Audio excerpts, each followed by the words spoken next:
Well,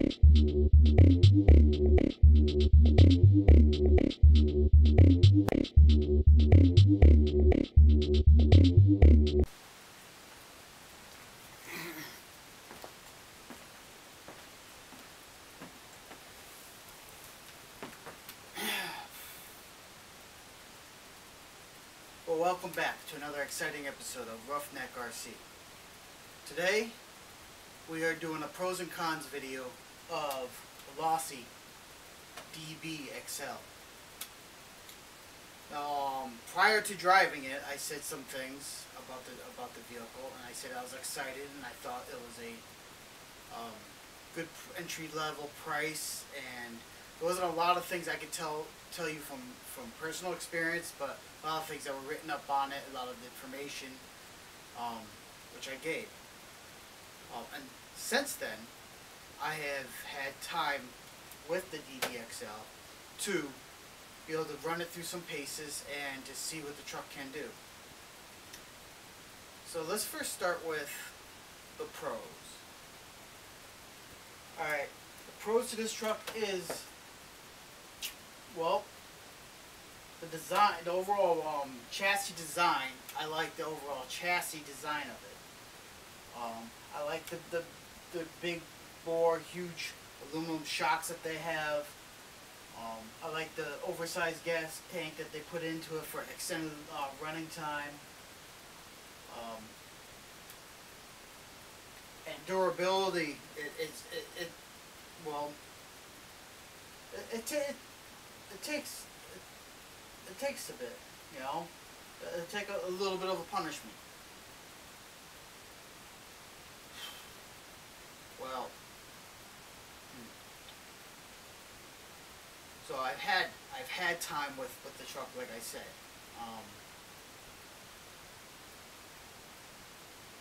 The cons. It's a $999 paper. It has potential. Losi could have hit a home run with this truck, but they didn't. I would have rather spent $200 or $300 more to get something a little bit more powerful and better than this. I had the Losi 5T, and that was $1,500 for a reason. I was happy with the Losi 5T. Like I said, I liked the overall design of this, but the power plant in this is horrible. I don't know what they were thinking when they put it together, but I don't think they were, because a 23cc engine in this truck, it's a 30-pound truck. It's just not enough power to get out of its own way. Well, we have footage, so let's go to the footage.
Well, as you can see in the footage,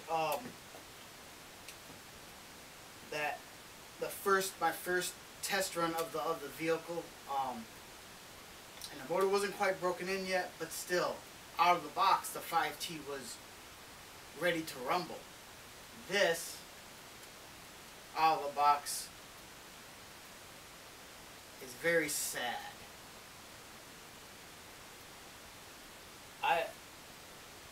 I actually was really disappointed in the fact on how it performed.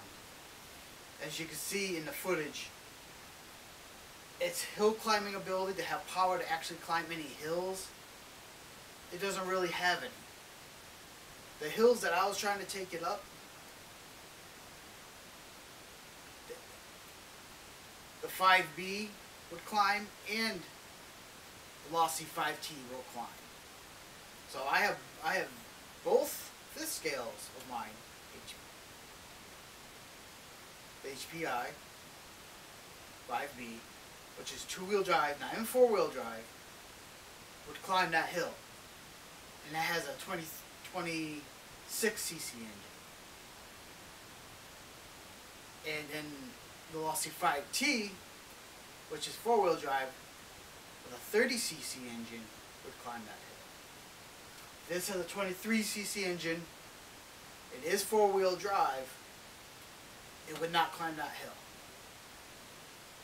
Now granted, when I did that, the carburetor was dialed back. But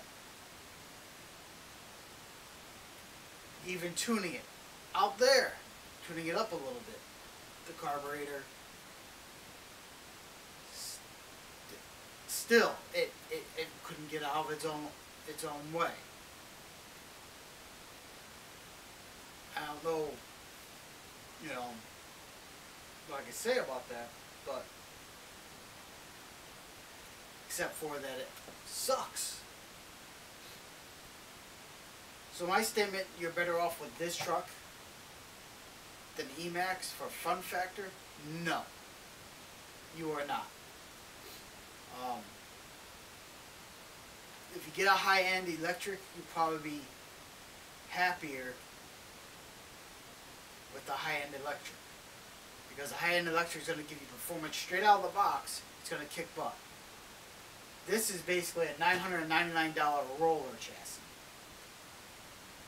I mean, yeah, it comes with a motor. Great. You can putz around with it, but there ain't much you can do. It's so underpowered that it's not even funny. Once again, overall design, Losi did great. But they needed to back this overall design up with a major, major power plant. And they did not.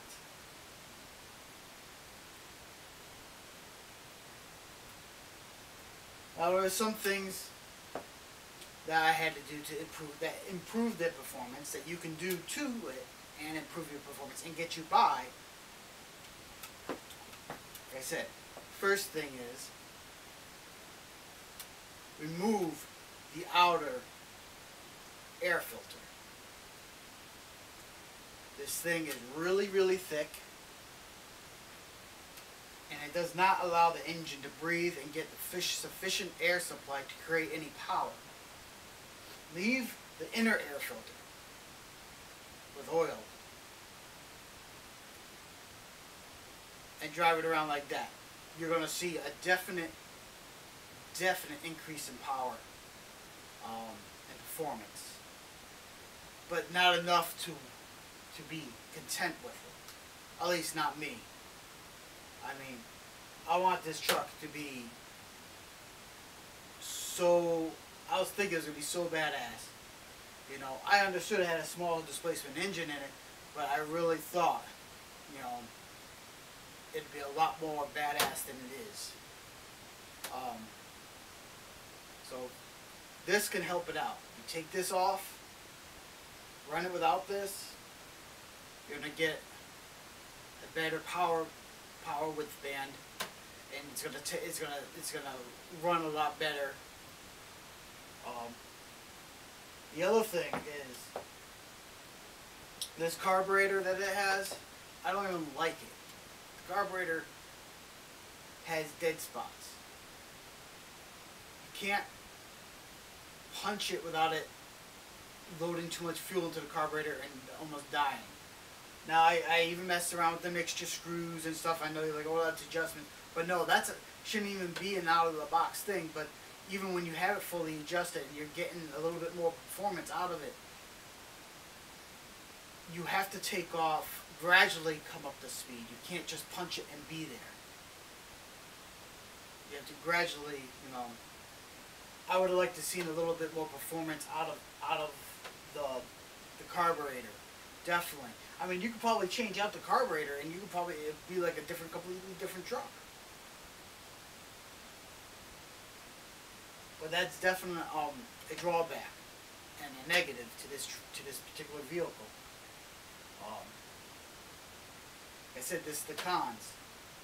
Pros: rims, tires, chassis, shocks, overall design, awesome. Cons: power supply, horrible. The engine is horrible. For as far as the performance that I like. And I've actually been up on some of the forums and stuff, and there's been people that actually have been complaining about how slow this thing is. It's so underpowered. I wouldn't say throw out the motor. You might be able to put it into something, but not a 30-pound truck. That's supposed to be four-wheel drive, and it's supposed to be, you know, an all-terrain vehicle. It doesn't behave like an all-terrain vehicle.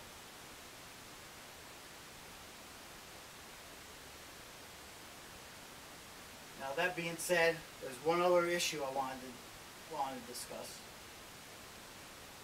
and I show you more in more footage about the carburetor and about something. But the choke on this is very temperamental. If you pull it all the way up where it's off, it's not gonna run right. So when you get it started, you turn the choke off. You want to put it to the 3/4 mark. You don't want to put it totally level because it's gonna interfere with your performance. Once again, that's part of the carburation and some other stuff. Can it be adjusted out? Maybe. But even with being able to get this thing fully adjusted and stuff, you're not going to get the power you need for this to be an amazing truck. So with that, let's go to my other footage of me running it without the outer air filter. And hopefully you can see, I don't know if you're going to be able, how you're going to, if you can tell the difference or not on the cameras, but hopefully you can.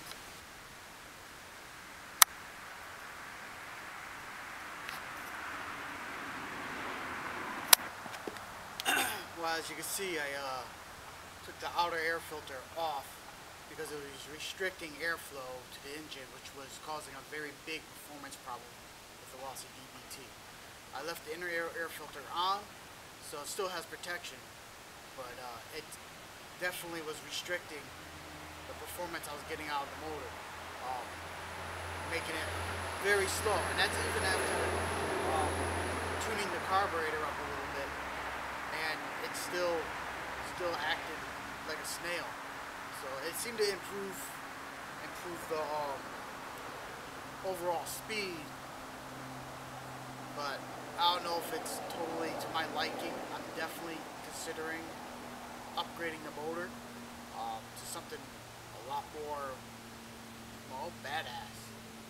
But let's show you what I mean about the speed being improved. Let's go to the car.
Alright, so here's another trick.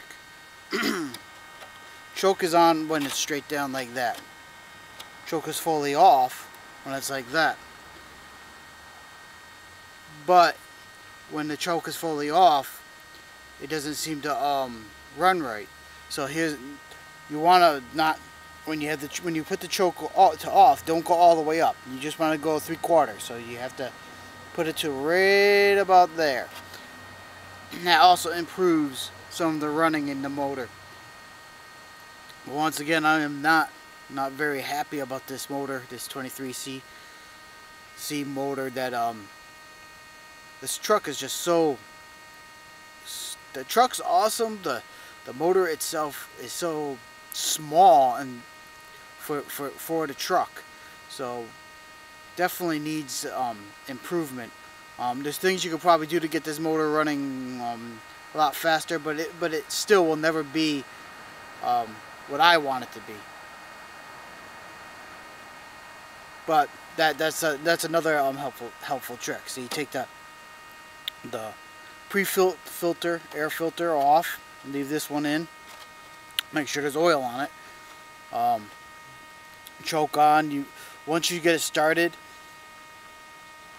put the choke 3/4 of the way.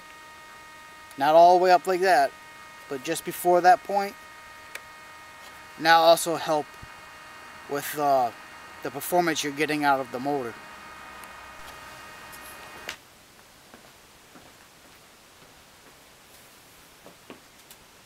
Well, so overall, the truck has a lot of potential. Everything but the motor. But let me show you what I'm going to do about that.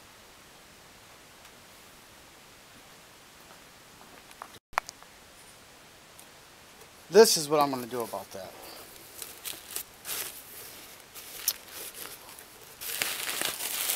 Now I know I said I wasn't going to buy a motor until next year. But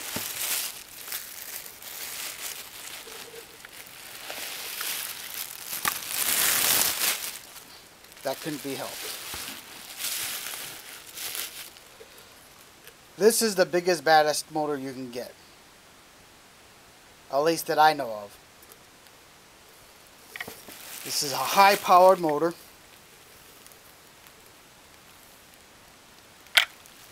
It has 8 horsepower. Retails for about $800. It's a Reeve case, I believe. And it has 3 times as much power as what's in the Losi DB XL. 3 times as much. This is the equivalent of putting a big block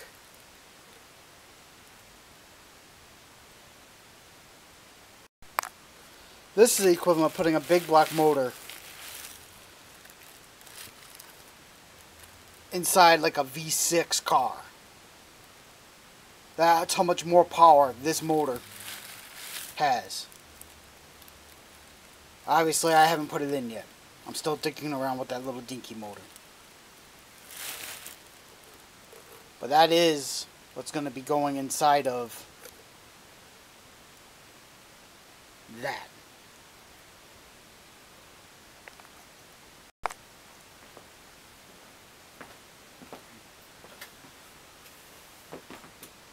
So, overall, so close Losi was to having another big success.